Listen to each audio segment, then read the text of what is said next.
Hey friends, we are so excited to do this. We are finally at this point where we get to share a little bit about what we're trying to do with this podcast, and it's finally here. So before we get too far ahead of ourselves, let's introduce ourselves. So I'll go first. My name is Gaylisa Swan. I am a marriage and family intern in the PhD program for marriage and family therapy at Lee University. My name is Duranique Ferguson. I am a second semester marriage and family therapy graduate. Well, I guess I kind of just explained that. Okay, yeah. I'm in the master's program for marriage and family therapy. Yeah. And I am Danielle Gray, originally from New York, but living right now in Cleveland, Tennessee. And I am a PhD student in the marriage and family therapy program at Lee University, also working as a therapist in my own private practice.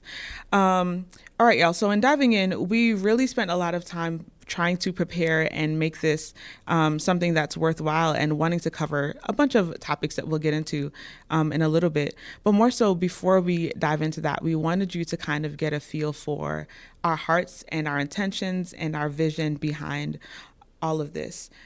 In thinking through what we wanted this to be, we specifically on our campus became friends in my meeting both Duranique and Gaylisa. And so I met both of them a few years ago. Gaylisa and I built a friendship about 3-4 years ago. Mm-hmm. And Duranique and I got connected through Gaylisa, which they'll talk about in a minute. Mm-hmm. Yes, Duranique has become my mentee. I'm the one. It's not me. I'm the connector, yes. But they're now mentee and mentor. Yes. Look at that.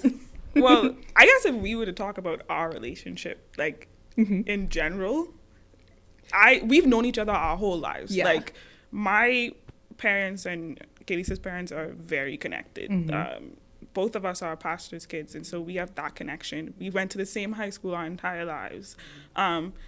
She likes to think that I followed her to Lee, but I'm not going to even give it that satisfaction. I mean, it's facts. But yeah, so we've known each other our whole lives, and I mean, Gaylisa's always been somebody I've looked up to, and so when we've been connected for a long time, and then now Danielle comes in the picture, and stepped in this place of not only just being a friend to me and also Gaylisa, but also like stepping into that role of mentor for me. But that's my perspective. Yeah. I don't know. What do you think? Here's something we also forgot to let the people know. Duranique and I are both from the Bahamas, born and raised, and we are international students at Lee. Born, bred, godad. Born, bred, and godad. That's it. Let the people know.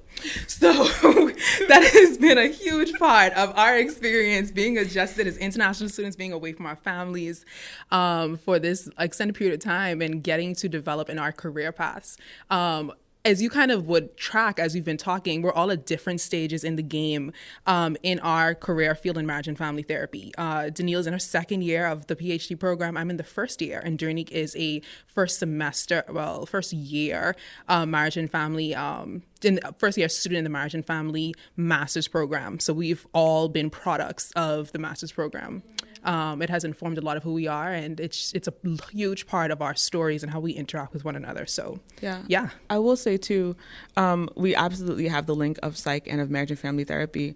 But I think you all mentioned being from the Bahamas. My family is from Jamaica, and so I think a lot of what tied us initially is our passion for this field, but also in the fact that the fact of the matter is that we are currently at a predominantly white school in a predominantly white town. Mm-hmm. And so we were able to find home and find comfort and find a place of belonging with each other in a very easy way because although we come from different countries, there is a sense of community and a sense of like, just a sense of home within each other, similar dialects, similar foods, those kinds of things. And so it was very easy to build a relationship from that stage. Mm-hmm. For sure.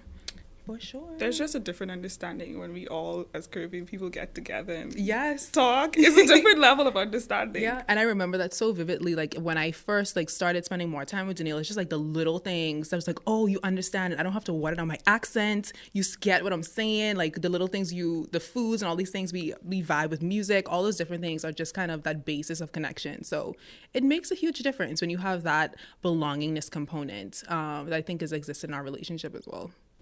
I think the cool thing with this is out of all of that came our vision for this podcast. Mm-hmm. Like our why. We want to cater to not just people who look like us, but we also want to cater to people who are going through the transitions of life like us. And that is where the theme for this episode and season Yes. comes in, the idea of growing pains. Yeah, seriously, I want you all to know that as you're listening to us, not just in this episode, but throughout the season, you are hearing our real life. And so in creating this podcast, we wanted to really, I guess, put on display in a way that other people can relate to our conversations about our wrestlings with our careers and our wrestlings in a academic space, and even our wrestlings in like transitioning and what all of that looks like. There's a lot that goes into our lives right now, both personally and professionally. And so what you'll be hearing is our regular dialogue on that. It is something that is not unfamiliar to us at all. And so we decided to create this platform in hopes that you will be able to join us on the conversation, and really navigating the highs and lows of what all this looks like. So should we dive into the conversation, guys? Sure, yeah. Yeah. So for me, when it comes to growing pains, I remember when we started, well, I started, because we all started different times, the master's program for marriage and family therapy. I commonly express this journey as people would ask me, like, how's it going? You know, all the kind of stuff. I'll be like, you know, y'all, it's a growing pain. Meaning, because I find that the more and more I become aware of myself, I become more aware of my journey. I recognize the places within me, the places that I want to be versus where I'm at, how much of a journey it takes to grow, how much I'm expanded, and I'm trying to find the puzzle pieces to kind of fit things in a nice way that helps me to navigate my terrain in a more efficient way. So I kind of like looked at it, this process or experience of growing pains, as being like a huge puzzle piece that we have. And it being like trying to find the unique parts that fit well together, the parts that give us vision, that give us purpose, that give us connection, and helping that to navigate us towards ultimately purpose, helping us to find those elements that feel more whole to us, that feel authentic to us. It is truly a tedious process trying to find all of those puzzle pieces and putting them together well. But I've really enjoyed what it has taught me about myself and what it has taught me about life. So that's just kind of like my beginning version of how I kind of engage with the concept of growing pains. Yeah, you talked about being asked about like what this experience is like. And when I first started interning at the master's level, people would ask like, oh, what is therapy like? How's that going? And my honest answer to people was, it is the most draining but rewarding experience of my life. And I think in looking at like, it really was a two-sided thing for me, in the fact that I was able to acknowledge that it is draining, right? It is completely it is unlike any other experience that we have, in a way that it demands a level of stretching that we're not used to. It stretches me both personally and professionally to really fit a certain capacity. And that in itself is painful. However, at the same time, there was this essence of reward that I get of like, I get to do all of these things. I recognize the opportunity that I get to basically, like, I'm living the dream professionally. I am getting to do the things that I've wanted to do for a long time. And so while it is definitely a pain, it's one that I look forward to on a daily basis. And so in diving into all of this, I think a big part of it, even now, is like, okay, I have become stretched. And what does that look like in continuing and allowing myself to continue to be stretched? And how do I sustain the level of growth that has happened in this place? Listen, hearing y'all talk about like being at that place of, you know, getting into the program and like growing and stretching, I am at the very beginning. And so for me, already within the past year, I'm like, the concept of growing pains was extremely hard, but I've already recognized that it's a helpful process. I graduated within the span of a year, and then literally within 2 weeks of graduating, I started my master's program. And I often have the question too of, how's it going? And I'm like, it's going. I always say it's going, because I too have recognized like I am growing and stretching and transitioning into this new role.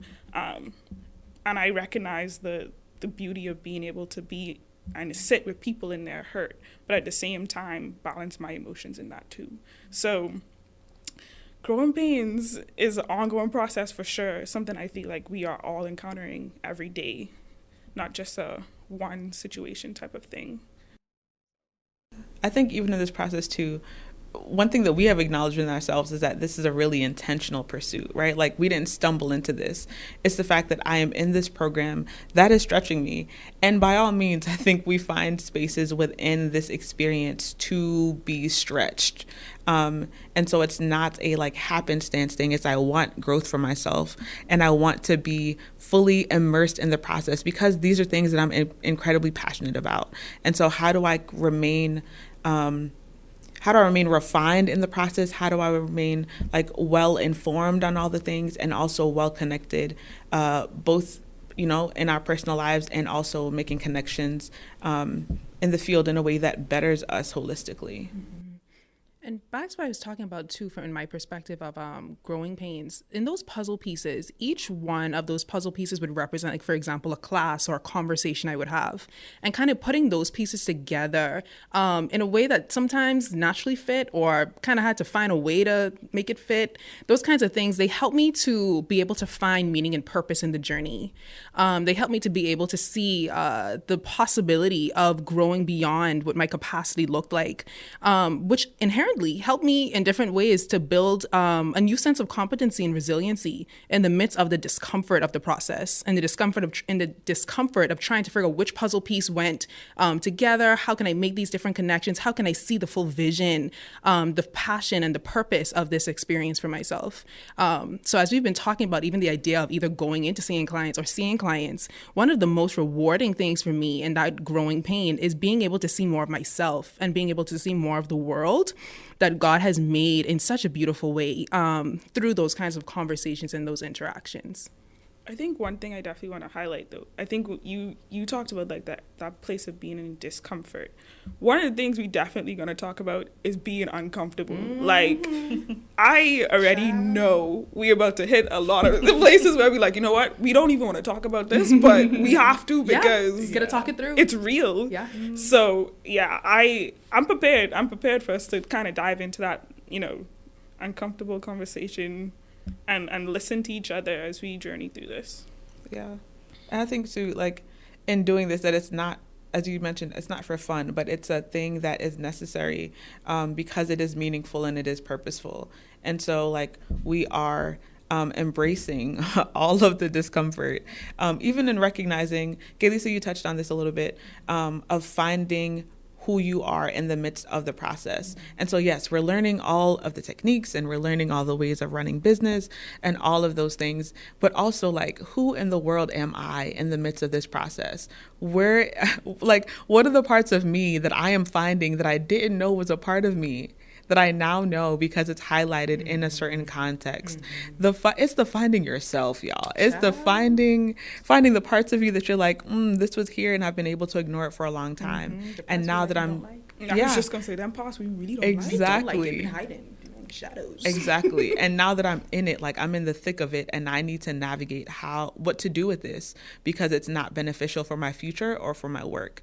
The parts of us that are uncomfortable with being in a certain space, depending on who's in the room, the parts of us that are uncomfortable with, I don't know, even sitting with certain individuals and really having to dig out those places of ourselves before being able to confront them in other people.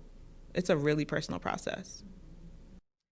So I hope y'all are down for the ride as we kind of engage with our process and how much we have learned, what our strong suits have looked like, what our journeys have looked like, what our pursuit has looked like. This has been a very intentional experience for all of us in our different ways. And we hope that you look forward to hearing more about our journeys and hopefully resonating in different ways with them as well.